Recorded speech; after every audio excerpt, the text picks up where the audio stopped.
നമുക്ക് life style കറക്ഷൻസിൽ എന്തൊക്കെയാണ് പ്രധാനമായിട്ട് ശ്രദ്ധിക്കാൻ പറ്റുന്ന കാര്യങ്ങൾ? ലൈഫ് സ്റ്റൈലിൽ നമുക്ക് ഫസ്റ്റ് ഓഫ് ഓൾ നമ്മുടെ ഫുഡ് ഹാബിറ്റ്സ് എന്ന് പറയുമ്പോൾ ഭയങ്കരമായിട്ട് ജങ്ക് ഫുഡ്സ് കഴിക്കുന്നത്, പ്രിസർവേറ്റീവ്സ്, അഡിറ്റീവ്സ്, അതുമാതിരി പുറമേ നിന്നുള്ള ഫുഡുകൾ കഴിക്കുന്നത് ഇപ്പോൾ വളരെ കൂടുതലാണ്. പ്രോപ്പർ ഫുഡ് ഹാബിറ്റ് ഇമ്പോർട്ടൻ്റ് ആണ്. Timing of foods, that is also very important. And then more of vegetables, fruits, വീട്ടിലുണ്ടാക്കുന്ന ഫുഡ്, കഴിയുന്ന ജങ്ക് ഫുഡ്സ് വല്ലപ്പോഴും ആവാം, നോട്ട് വെരി ഫ്രീക്വൻ്റ്ലി.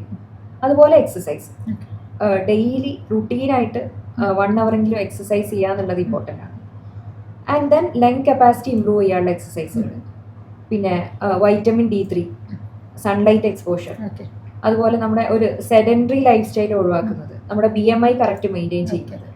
അപ്പോൾ അതുപോലെ സ്മോക്കിംഗ്, ഡ്രിങ്കിങ്, ഏർലി മോർണിംഗ് എഴുന്നേൽക്കുന്നത്, നൈറ്റിൽ ഒരു 7 to 8 hours സ്ലീപ്പ് ചെയ്യുന്നത്, ഇതെല്ലാം നമുക്ക് ഇങ്ങനെയുള്ള ഇഷ്യൂസ് വരാനുള്ള സാധ്യതകൾ കുറയ്ക്കും.